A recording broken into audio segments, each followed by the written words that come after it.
Hello everyone, welcome to Unique Study Point. Unique Study Point में आपका बहुत बहुत स्वागत है। आइए सभी लोग, आज हम लोग बात करते हैं अपना एक खुशखबरी आई है, या हम कह सकते हैं एक बिग अपॉर्चुनिटी आई है डिप्लोमा स्टूडेंट्स के लिए। ठीक है, जिसमें क्या है, हम लोगों के लिए या जो डिप्लोमा के स्टूडेंट्स हैं, डिप्लोमा स्टूडेंट्स के लिए UPRVNL UNL में आपकी वैकेंसीज आई हैं, जैसा कि आप लोगों ने नोटिफिकेशन देखा होगा। ठीक है, तो आज हम लोग बात करने वाले हैं इस फॉर्म को किस तरीके से अप्लाई करना है, और इस फॉर्म में क्या क्या चीज़ें, या इसकी स्टार्टिंग डेट क्या है, लास्ट डेट क्या है, और इसकी प्रिपरेशन की स्ट्रेटजी के बारे में हम लोग डिस्कस करेंगे। ठीक है, और देखेंगे कि किस तरीके से इसका एग्ज़ाम का पैटर्न है। एग्ज़ाम पैटर्न के साथ साथ में आपको हम बताएंगे कि कौन सा सब्जेक्ट आपको मोस्ट इम्पोर्टेंट सब्जेक्ट है, जिसमें सबसे ज़्यादा चांसेस रहते हैं क्वेश्चंस के पूछने के। ठीक है, तो वो सारी चीज़ें हम डिस्कस करेंगे। तो आ जाइए सभी लोग, जो भी आपके डिप्लोमा के स्टूडेंट्स हैं वो सभी लोग आ जाइए, जुड़ जाइए सभी लोग। फिर हम लोग बात करते हैं अपना डिप्लोमा में जो वैकेंसी आई है आपकी UPRVNL के बारे में। ठीक है, तो चलिए स्टार्ट करते हैं। तो जैसा कि आप सभी लोग नोटिफिकेशन देखे होंगे कि UPRVNL में आपकी वैकेंसी आई है, यानी कि आपका क्या है, उत्तर प्रदेश राज्य विद्युत निगम, उत्तर प्रदेश राज्य विद्युत उत्पादन निगम लिमिटेड में आपकी वैकेंसी आई है। और इसका नोटिफिकेशन जो है कब से स्टार्ट हो रहा है, तो इसका नोटिफिकेशन आपको हम बता देते हैं कि 18/3 और 21 को इसका नोटिफिकेशन आउट हुआ था। ठीक, नोटिफिकेशन आउट हुआ है। और इसका जो एग्ज़ाम हम कह सकते हैं, इसका जो एप्लीकेशन कब से स्टार्ट होगा, तो एप्लीकेशन फॉर्म जो स्टार्ट होने का तारीख है वो आपकी क्या है, 3/6/21। ठीक है, यानी कि 3 तारीख से आपका ये 3 जून से आपका स्टार्ट हो जाएगा। और जो लास्ट डेट की बात करें, तो लास्ट डेट आपका एग्ज़ाम को अप्लाई करने का है वो 4 जुलाई है। ठीक, 4 जुलाई 2021। तो सभी लोग क्या करेंगे, इन्हीं तारीख के बीच में अपना सबसे पहले फॉर्म को अप्लाई कर लेंगे। 2 से यानी कि 3 से आपका स्टार्ट हो जाएगा, तो 4 जुलाई से पहले सभी लोग इस फॉर्म को अप्लाई कर लीजिए। ठीक है, लास्ट वाले दिन के लिए वेट मत करिए, क्योंकि लास्ट वाले दिन हो सकता है आपका सर्वर भी वर्क ना करे उस हिसाब से। तो ये आपके लिए बहुत अच्छी अपॉर्चुनिटी है, जितने भी आपके डिप्लोमा के स्टूडेंट्स जो पास आउट हो चुके हैं, ठीक है, उनके लिए बहुत अच्छी खुशखबरी है। क्योंकि हम जानते हैं वैसे भी वैकेंसीज़ का शॉर्टेज हो गया है। अगर इन्हीं वैकेंसीज़ में आपका कहीं सिलेक्शन हो जाता है तो आपके लिए बहुत अच्छी बात होगी।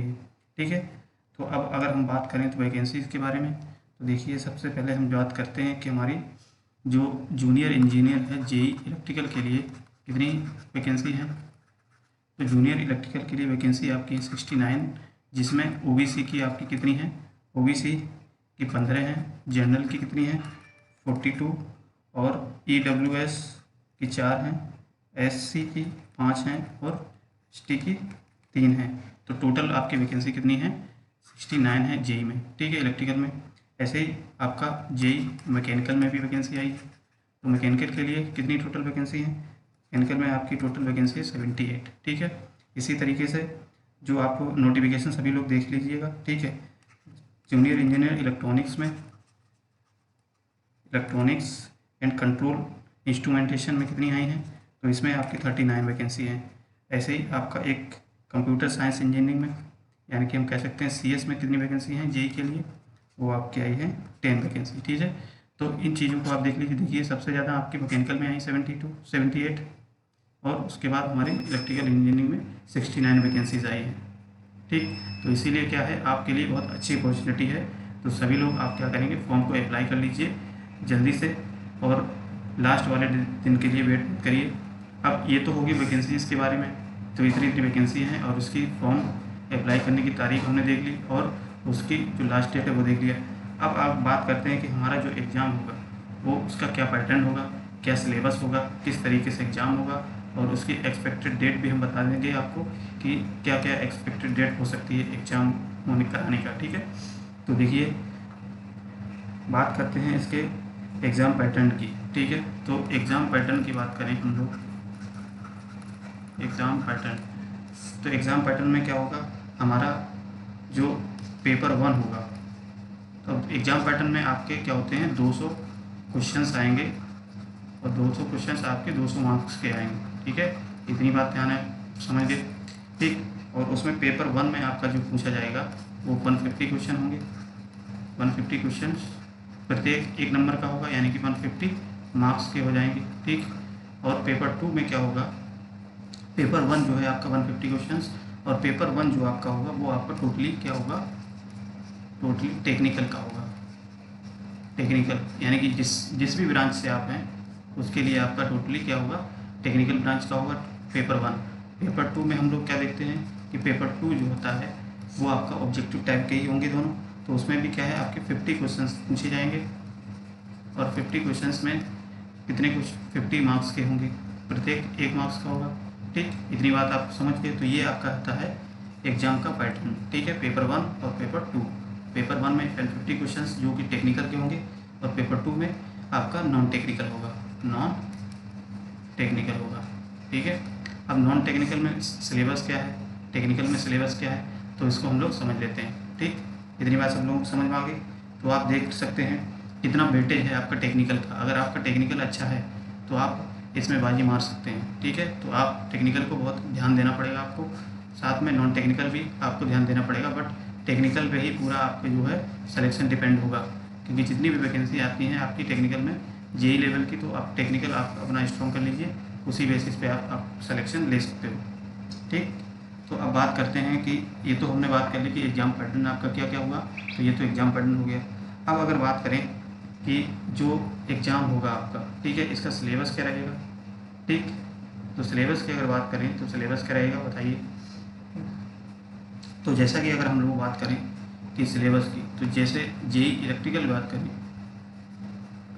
तो इलेक्ट्रिकल में आप जानते हैं जो मेन सब्जेक्ट क्या है, जो भी डिप्लोमा में है, जो डिप्लोमा लेवल में आप लोगों ने सबने पढ़े होंगे सब्जेक्ट, वो कौन कौन से हैं। जैसे आपने पढ़ा एसी फंडामेंटल सर्किट। ठीक, एसी फंडामेंटल सर्किट। दूसरा जो सब्जेक्ट आपका जो आएगा इसमें वो होता है यूटिलाइजेशन, जैसे UEE आपने पढ़ा होगा, जिसको हम कहते हैं यूटिलाइजेशन ऑफ इलेक्ट्रिकल एनर्जी। ठीक है, तो ये हो जाएगा सब्जेक्ट। तीसरा सब्जेक्ट जो हमारा होगा पावर सिस्टम। पावर सिस्टम का मतलब क्या है यहाँ पे, पावर सिस्टम जो आपका है डिप्लोमा लेवल में हमने क्या पढ़ा है, TDEP। तो टोटली आपका किससे आएगा, पावर सिस्टम का ही पार्ट होता है TDP, तो TDP से ही आपका सिलेबस में पूछा जाएगा। जो भी आपका डिप्लोमा का सिलेबस TDP का है उसी TDP में ही आपके सारे क्वेश्चंस को पुटअप किया जाएगा। ठीक है,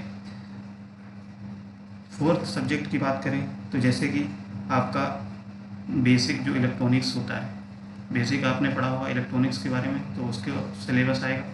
ठीक, नेटवर्क थ्योरी में जैसे हम मानते हैं कि जो आपका बेसिक इलेक्ट्रिकल है, बेसिक इलेक्ट्रिकल आपने पढ़ा हुआ बेसिक इलेक्ट्रिकल, तो बेसिक इलेक्ट्रिकल में ही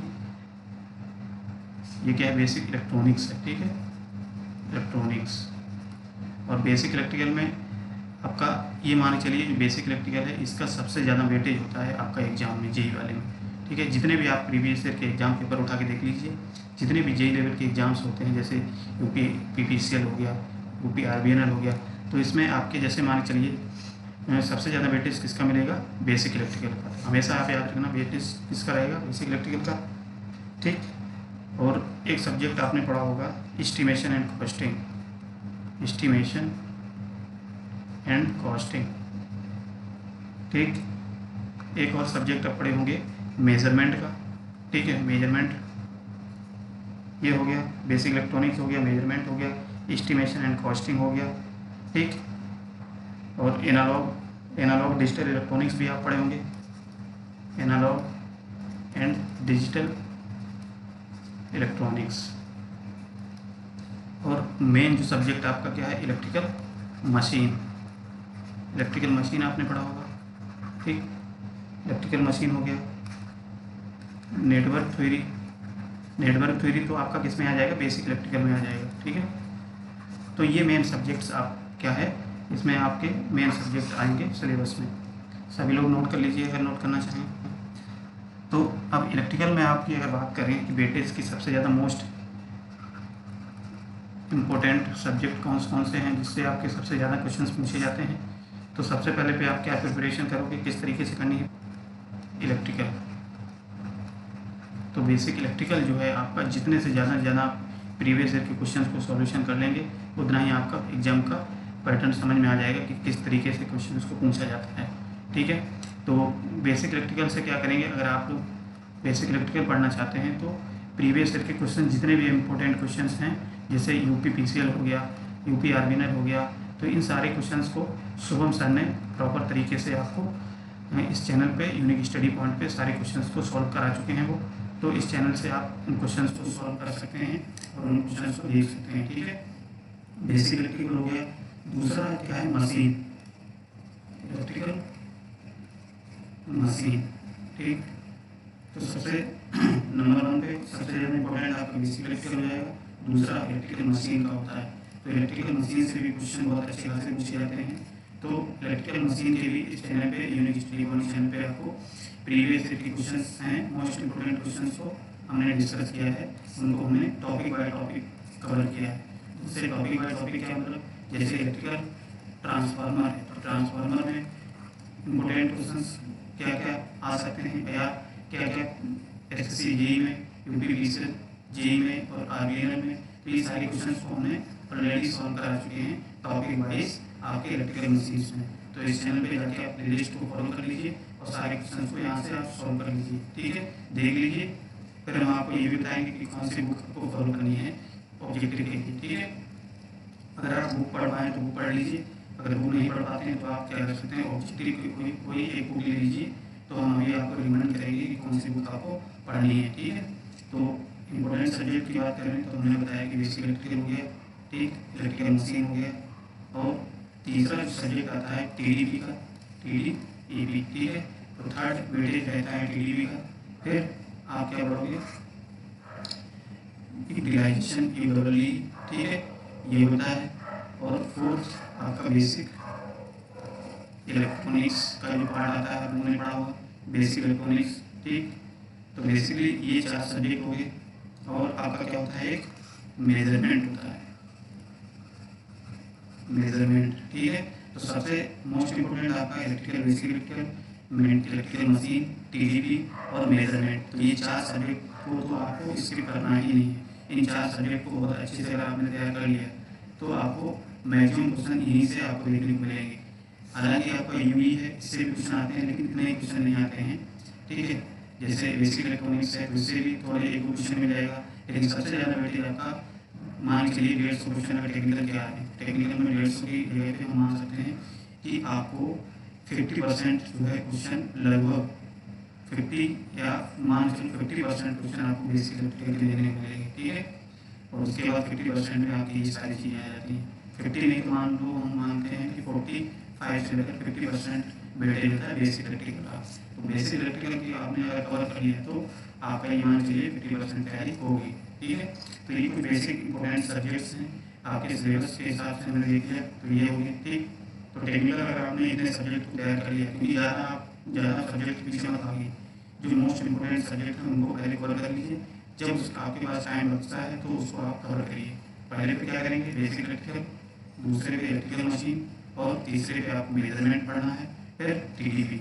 ठीक है, तो 4 सब्जेक्ट को तो आपको बिल्कुल अच्छे से तैयार करना है। उसके बाद आपका यूई हो गया, इलेक्ट्रॉनिक्स हो गया। ठीक है, तो ये सारे सब्जेक्ट आप पढ़ सकते हो। समझ में आ गया सभी लोगों को, बताइए। तो इस तरीके से ये सारे सब्जेक्ट्स हैं, इनको आप लोग कवर कर लीजिए। अब रही इसकी प्रिपरेशन की, तो प्रिपरेशन कैसे करेंगे, तो सिलेबस की हमने बताया कि हमारे 150 क्वेश्चन टेक्निकल के हैं।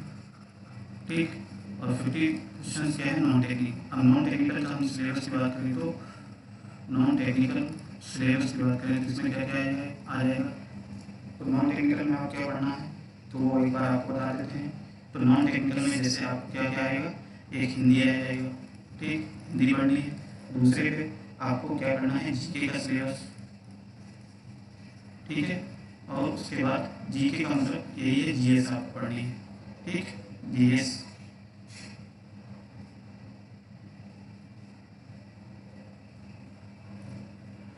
जीएस में ही आपका क्या रहेगा, करंट अफेयर्स होता है, ये सारी चीज़ें इसी में आ जाएंगी। और थर्ड होता है रीजनिंग क्वेश्चन। ठीक है। तो रीजनिंग यानी कि नॉन टेक्निकल में कितनी चीज़ें आएगी, हिंदी आ जाएगी, जीएस आएगी और रीजनिंग आएगी, ठीक है। तो आपका जो वेटेज है, आप इसमें नॉन टेक्निकल में देखिए सबसे ज़्यादा तैयारी करने का अच्छा क्या है, किसमें सबसे ज़्यादा नंबर स्कोर कर सकते हो, तो आप कर सकते हो रीजनिंग में, ठीक है। तो आप क्या है, रीजनिंग को नॉन टेक्निकल में ज़्यादा प्रेफरेंस दीजिए, क्योंकि रीजनिंग आपका तैयार हो जाएगा। और हिंदी भी पढ़ लीजिए, क्योंकि जीएस में क्या है, आप पूरी तरीके से जीएस को तो तैयार नहीं कर सकते हो, ठीक है। हालांकि ऑब्जेक्टिव क्वेश्चन की बुक ले लीजिएगा, कोई जीएस की आपकी जो प्रीवियस ईयर के, ठीक है, तो वहाँ से आप पढ़ लीजिए। और रीजनिंग में क्या है, आप रीजनिंग के जितने भी टॉपिक हैं उन टॉपिक को आप एक एक दो दो क्वेश्चन प्रैक्टिस के लिए लगा लीजिए, ठीक है। वहाँ से आपका क्या है, आपको पैटर्न, आपको सारे टॉपिक को पता होना चाहिए कि रीजनिंग में क्या पैटर्न, जितने भी क्वेश्चन आते हैं उन सारे क्वेश्चन का पैटर्न आपको पता होना चाहिए कि किस तरीके से सॉल्व करते हैं, ठीक है। तो ये तो हमने बात करी नॉन टेक्निकल और टेक्निकल की कि किस तरीके से हमारा सिलेबस आता है। तो हम केवल आपके लिए सिर्फ जेई इलेक्ट्रिकल की बात कर रहे हैं, ठीक है, किस तरीके से प्रिपरेशन करनी है। समझ में आ गया सब लोगों को? तो बहुत अच्छी अपॉर्चुनिटी है, तो इसको मिस मत करिए, क्योंकि वैसे भी वैकेंसी बहुत शॉर्टेज रहती है। तो आप आपके लिए बहुत अच्छी अपॉर्चुनिटी आई है, बहुत अच्छा मौका है। इसको आप लोग अच्छे से मेहनत कर लीजिए, कहीं ना कहीं आपका सिलेक्शन हो जाएगा तो लाइफ बन जाएगी, ठीक है। तो प्रिपरेशन की स्ट्रेटजी यही है, सबसे पहले तो आप टेक्निकल पे ध्यान दीजिए, ठीक है। टेक्निकल पे कैसे पढ़ेंगे, सबसे पहले आप पढ़ना है फिजिकल इलेक्ट्रिकल को अच्छे से कवर करना है, और बिल्कुल टाइम टेबल फॉलो कर लीजिए, क्योंकि हर एक सब्जेक्ट को आपको बराबर टाइम देना है। टाइम टेबल सेट करके, जैसे बेसिक इलेक्ट्रिकल हो गया और इलेक्ट्रिकल मशीन हो गया, ठीक, तो मशीन और टीडीपी, चौथा है मेजरमेंट। तो इन सब्जेक्ट पे सबसे ज़्यादा आप फोकस कर लेना, सबसे ज़्यादा फोकस आप इसको अगर कर लिए तो आपको किसी और सब्जेक्ट पे ध्यान ज़्यादा नहीं होगी, तभी आपका काम चल जाएगा, ठीक है। तो इन सब्जेक्ट को अच्छे से पढ़िए। अब बेसिक इलेक्ट्रिकल की बात करें तो आपके हमने बताया कि सोनू सर ने आपको चैनल पे ही बेसिक इलेक्ट्रिकल के सारे कॉन्सेप्ट को बताया है। उस कॉन्सेप्ट को साथ साथ में प्रीवियस क्वेश्चन को भी उन्होंने सॉल्व कराया है अच्छे से, तो वहाँ से आप फॉलो कर लीजिएगा, ठीक है। क्वेश्चन को सॉल्व करने का तरीका क्या है, वो सारी अप्रोच सर ने आपको बताई है, सोनू सर ने, तो वहाँ से आप फॉलो कर सकते हैं। इलेक्ट्रिकल मशीन में मैंने कुछ टॉपिक को कवर किया है, जैसे ट्रांसफार्मर को कवर कर लिया है, ठीक है, डीसी मशीन को कवर कर लिया है, और ठीक है। तो शायद ये दो टॉपिक को हमने अच्छे से कवर किया है, तो आप यहाँ से प्रैक्टिस कर सकते हैं क्वेश्चन की, ठीक है। ट्रांसफार्मर तो आपको पूरा हो गया है, डीसी मशीन में भी कुछ टॉपिक को कवर कर लिया है, तो आप यहाँ से रिलेटेड क्वेश्चन को सॉल्व कर सकते हैं, ठीक है। और ये सब्जेक्ट के लिए आप क्या करेंगे, एक यूथ पब्लिकेशंस की क्या है, एक बुक आती है आपकी ऑब्जेक्टिव टाइप की, जिसमें आपकी हिंदी और इंग्लिश दोनों मीडियम में आपके क्वेश्चंस के दिए रहते हैं। जितने भी आपके कॉम्पिटिटिव एग्जाम्स होते हैं, चाहे यूपीपीएससी जेई हो, ठीक है, या एसएससी जेई हो, या हम कह सकते हैं कोई भी अदर एग्जाम हो, तो सारे क्वेश्चंस उस बुक में आपको देखने को मिलेंगे, बिल्कुल एक्सप्लेनेशन के साथ में, ठीक है। तो वो आप ये बुक फॉलो कर लीजिए, वहाँ से आप प्रैक्टिस करिए। मैक्सिमम क्वेश्चन की अगर प्रैक्टिस कर लेंगे तो आपको एक पैटर्न पता चल जाएगा कि किस टाइप के क्वेश्चन आते हैं, ठीक है। तो ज़्यादा से ज़्यादा लोगों को शेयर करिए इसको, जिससे उनको भी पता चले कि किस तरीके से आपको प्रिपरेशन करनी है। अब ये मान चलिए आपका ये एग्ज़ाम एक्सपेक्टेड डेट की बात करें तो ये 4 जुलाई लास्ट डेट है। तो जुलाई के बाद हम मान सकते हैं 2 से 3 महीने के अंदर ही ये एग्ज़ाम आपका डेफिनेटली हो जाएगा, क्योंकि हम जानते हैं कि जैसे कि अभी लॉकडाउन खुलेगा तो तुरंत आपके एग्ज़ाम्स होंगे। क्यों? क्योंकि आपके यूपी में इलेक्शंस भी हैं, तो इन सारे इलेक्शंस के कारण ही हमारे एग्ज़ाम्स भी बहुत जल्दी कराने की कोशिश की जाएगी, ठीक है। तो सभी लोग क्या करेंगे, प्रॉपर तरीके से इसको अच्छे से तैयारी कर लीजिएगा, ठीक है। तो चलिए फिर, ये रहा आपका पूरा पैटर्न, किस तरीके से तैयारी करनी है, क्या क्या पैटर्न है, ठीक है। तो इस तरीके से आपको देखना है। चलिए फिर आज के लिए इतना ही रखते हैं, ठीक। चलिए, बहुत बहुत धन्यवाद सब लोग।